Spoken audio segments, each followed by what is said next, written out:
वही middle east में अगर बात किया जाए तो युद्ध विराम को लेकर देखिए सहमति अब बन चुकी है कहा जा रहा है। लंबा संघर्ष ये चला, अमेरिका थपथपा रहा है अपनी पीठ इस समय, और जो तस्वीरें मिडिल ईस्ट में लगातार जारी हैं, अगर युद्ध विराम पर सहमति बनी है तो वाकई में अब देखना होगा कि आगे इस पर क्या होता है। मोनिका, पीठ तो थपथपाई जा ही रही है, लेकिन देखना यह होगा कि क्या बंधक छूटेंगे, अपने परिवार वालों से वो मिल पाएंगे, क्या शांति स्थापित हो पाएगी। वो शांति जो बीते कई महीनों से गायब है, वो शांति क्या वापस लौट कर आ पाएगी, क्योंकि मसौदा तैयार हो गया है लेकिन शांति का अभी भी इंतजार है।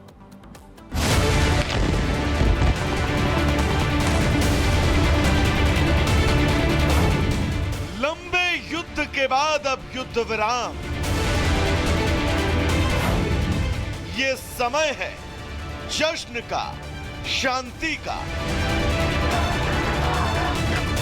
वक्त था जब अमेरिका के नवनिर्वाचित राष्ट्रपति डोनाल्ड ट्रंप ने बड़ा बयान देते हुए कहा कि मिडिल ईस्ट में बंधकों की रिहाई पर डील तय है और वे जल्द रिहा होंगे। इजराइल और हमास के बीच युद्ध विराम को लेकर आधिकारिक ऐलान का इंतजार है। डोनाल्ड ट्रंप का ये बयान और तेजी से बढ़ता युद्ध विराम को लेकर घटनाक्रम तय था। जश्न की तस्वीरें हर जगह से आएंगी और आने भी लगी, क्योंकि बंधकों के परिवार वालों समेत दोनों देश के लोग इस दिन का बेसब्री से इंतजार कर रहे थे। सबसे पहली तस्वीर खान यूनिस से आई। मध्यस्थों द्वारा ये घोषणा किए जाने के बाद कि इजराइल और हमास युद्ध विराम समझौते पर लगभग सहमत हैं, बुधवार को दक्षिणी गाजा के शहर खान यूनिस में खुशी से झूमते फिलिस्तीनियों की भीड़ सड़कों पर उतर आई। शहर के निवासियों को जश्न मनाते हुए आग और मशाले जलाते और सड़कों पर नाचते हुए देखा गया। तो वहीं देहर अल बलाह में भी लोगों ने जमकर जश्न मनाया। मध्य गाजा पट्टी के शहर देहर अल बलाह में फिलिस्तीनी लोग युद्ध विराम समझौते पर पहुंचने की संभावना का जश्न मनाते नजर आए, जबकि एक इजरायली अधिकारी ने कहा था कि हमास के साथ वार्ता में आखिरी समय में कुछ दिक्कतें आई हैं, जिससे क्षेत्र में युद्ध को रोकने के लिए एक उभरते हुए समझौते में शायद कुछ देरी हो जाए, क्योंकि तमाम बातचीत के बीच नेतन्याहू के कार्यालय की तरफ से कहा गया है कि विवरण को अंतिम रूप दिया जा रहा है। किसी भी समझौते को नेतन्याहू के मंत्रिमंडल द्वारा अनुमोदित किया जाना आवश्यक है, यानी कि नेतन्याहू के कैबिनेट के अनुमोदन के बाद युद्ध विराम की आधिकारिक घोषणा हो सकती है, जिसके बाद लगभग पिछले 15 महीने से चल रही खूनी जंग पर पूर्ण विराम लगेगा। एक ऐसी जंग जिसमें दोनों देशों को नुकसान हुआ, खास तौर पर फिलिस्तीन को, जिसने अपने हजारों की संख्या में नागरिकों को हमेशा हमेशा के लिए खो दिया। इस युद्ध में किसे क्या हासिल हुआ, ये लंबी चर्चा का विषय है, लेकिन युद्ध विराम से जंग की आग में सुलग रहा मिडिल ईस्ट, जिसकी युद्ध की आग अब ठंडी पड़ जाएगी। Bureau report, Republic Bharat. तो तस्वीरें लगातार सामने आ रही हैं, क्योंकि जगह जगह जश्न का माहौल देखा जा रहा है। लगभग 1.5 साल से ज्यादा का वक्त हुआ जब इजराइल और गाजा के बीच युद्ध चल रहा था, और ऐसे में अब जब युद्ध विराम की खबर निकलकर सामने आई है, उसके बाद जश्न का माहौल जगह जगह सागर देखा जा रहा है। बिल्कुल, गाजा में अगर हम बात करें तो 7 अक्टूबर सन 2023 वो तारीख थी जब युद्ध की शुरुआत हुई, लेकिन अब युद्ध विराम को लेकर जश्न का माहौल है और ये सहमति बन चुकी है। लेकिन कई सारी शर्तें इस युद्ध विराम के बाद भी अभी लागू होने वाली हैं, क्योंकि गाजा की अगर बात करें तो हमास इजराइल लगातार जो हमले कर रहे थे, इस पूरे हमले में 47,000 से भी ज्यादा लोगों की जान चली गई। लेकिन युद्ध विराम के बाद जगह जगह जश्न का माहौल। शिकागो अमेरिका की तस्वीर, एक तरफ जॉर्डन की तस्वीर, जहां पर देखिए लोग आतिशबाजी कर रहे हैं, सड़कों पर लोग उतर गए, और ये जश्न ये दर्शा रहा है कि हाँ, ये युद्ध विराम अब किस दिशा में इनकी जिंदगी की रफ्तार को लेकर अब जाएगा। क्योंकि 7 अक्टूबर सन 2023 से जो युद्ध लगातार मिडिल ईस्ट में जारी है और इसका असर चौतरफा विश्व भर के कई देशों में पड़ा, लेकिन अब शांति अगर रहती है तो इसका बड़ा असर पड़ेगा अर्थव्यवस्था पर भी और अन्य देशों की रफ्तार पर भी। निश्चित तौर पर फर्क पड़ेगा और देखना होगा कि किस तरीके से ये फर्क देखने को मिलता है, क्योंकि जब युद्ध की शुरुआत हुई थी तो पूरा मिडिल ईस्ट पर इसका असर देखने को मिला था और ऐसे में अब जब शांति कायम होगी तो निश्चित तौर पर इसका पूरा असर मिडिल ईस्ट में देखने को जरूर मिलेगा। तस्वीरें हम आपको लगातार दिखा रहे हैं कि किस तरीके से जगह जगह जश्न का माहौल देखा जा रहा है। इस बीच जिस तरीके से युद्ध विराम की खबर निकलकर सामने आई है सागर, इसके बाद जंग शुरू हो गई है अमेरिका में और जंग अमेरिका में दो बड़े दिग्गजों के बीच में है।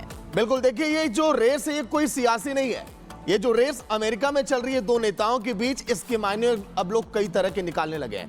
आखिर वो रेस क्या है, युद्ध के बाद अमेरिका में हालात कैसे हैं, लोग क्या कह रहे हैं, रिपोर्ट आप देखिए।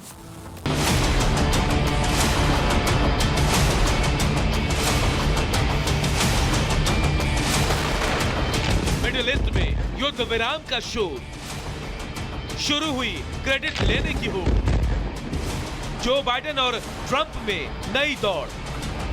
गाजा में युद्ध विराम की अभी सिर्फ शर्तें ही सामने आई हैं। अभी तो सिर्फ बातें ही उठी हैं, लेकिन इस युद्ध विराम को सफल बनाने का श्रेय लेने की रेस शुरू हो गई है। और ये क्रेडिट रेस कुछ देशों के बीच नहीं, बल्कि एक ही देश के दो सबसे बड़े नेताओं के बीच शुरू हो गई है। एक तरफ है डोनाल्ड ट्रंप तो दूसरी तरफ है अमेरिकी राष्ट्रपति जो बाइडेन। रेस की शुरुआत डोनाल्ड ट्रंप ने की। ट्रंप ने सोशल मीडिया पर एक पोस्ट किया और लिखा, युद्ध विराम समझौता नवंबर में हमारी ऐतिहासिक जीत के परिणाम स्वरूप ही हो सकता था, क्योंकि इसने पूरी दुनिया को संकेत दिया था कि मेरा प्रशासन शांति की तलाश करेगा और अमेरिकियों और हमारे सहयोगियों की सुरक्षा सुनिश्चित करने के लिए समझौतों पर बातचीत करेगा। अमेरिका और वास्तव में विश्व के लिए आने वाली महान चीजों की शुरुआत है। इसके बाद एक ट्वीट मौजूदा राष्ट्रपति जो बाइडेन ने भी कर दिया। आज संयुक्त राज्य अमेरिका की कई महीनों की गहन कूटनीति के बाद मिस्र और कतर के साथ इजराइल और हमास युद्ध विराम और बंधकों के समझौते पर पहुंच गए हैं। जो बाइडेन यही नहीं रुके और एक बयान जारी कर दिया। I can announce a ceasefire. आखिरकार मैं युद्ध विराम की घोषणा कर सकता हूं और 7 अक्टूबर को हिजबुल्लाह के क्रूर नरसंहार के साथ शुरू हुए 15 महीने से अधिक के संघर्ष के बाद इजराइल और हमास के बीच एक बंधक समझौता हुआ है। 15 महीने से अधिक का आतंक बंधकों, उनके परिवारों और इजरायली लोगों और गाजा के निर्दोष लोगों द्वारा 15 महीने से अधिक की पीड़ा है। गाजा में लड़ाई बंद हो जाएगी और जल्द ही बंधक अपने परिवार के पास लौट आएंगे। युद्ध विराम की शर्तों पर इजराइल ने अपनी मुहर नहीं लगाई। इजराइल का कहना है कि वो कैबिनेट की मुहर लगने के बाद शर्तों को लेकर हाँ करेगा, लेकिन इन सबसे पहले ही नेताओं ने इस बात का क्रेडिट लेना शुरू कर दिया है कि सीज फायर उनकी वजह से हुआ है। देखना होगा कि इजराइल की कैबिनेट आखिर क्या कहती है। Bureau report, Republic Bharat.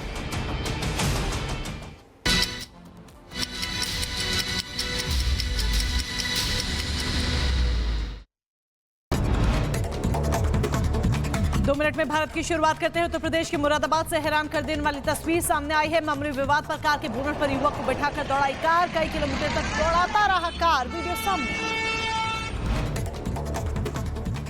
UP के महोबा में हिट एंड रन का मामला आया सामने। लग्जरी कार सवार रईसजादे ने एसडीएम की कार समेत 6 वाहनों को मारी टक्कर। 2 महिला लेखपाल समेत 6 लोग घायल। पुलिस ने आरोपी को किया गिरफ्तार। गाजियाबाद के इंदिरापुरम में एक एम्बुलेंस में लगी आग, आसपास अफरा तफरी का माहौल। एम्बुलेंस आग में जलकर हुई खाक। हादसे में किसी के हताहत होने की खबर नहीं। उत्तराखंड की देहरादून में अचानक पेड़ में लगी भीषण आग। पेड़ के अंदर निकलने लगी आग की लपटें। मौके पर पहुंची दमकल कर्मियों ने आग पर पाया काबू। लक्षद्वीप में कोस्ट गार्ड ने खोजी लापता नाव। 23 बच्चों समेत 54 लोगों की बचाई जान। इंजन फेल होने की वजह से समुद्र में फंस गई थी प्राइवेट बोट। यूपी के महोबा में ग्राम विकास अधिकारी से दबंगों की मारपीट। फोन कॉल न उठाना दबंगों को फिर पीटा। पुलिस ने आरोपियों के खिलाफ शिकायत दर्ज की। बुलंदशहर में कुकर्म के आरोप में पुलिस ने मौलवी को गिरफ्तार किया है। मौलवी के मोबाइल में मिला अश्लील वीडियो। मदरसे में बच्चों को पढ़ाता था आरोपी मौलवी। चाइल्ड पोर्नोग्राफी एक्ट में केस दर्ज। गाजियाबाद क्राइम ब्रांच पुलिस को बड़ी कामयाबी हाथ लगी है। 25,000 के इनामी बदमाश को राजस्थान से गिरफ्तार किया गया। मोबाइल टावर से उपकरण चोरी करता था बदमाश। बहराइच में पानी के विवाद में छोटे भाई की हत्या, बड़े भाई ने फावड़े से हमला कर मौत के घाट उतारा, पुलिस आरोपी की तलाश में जुटी।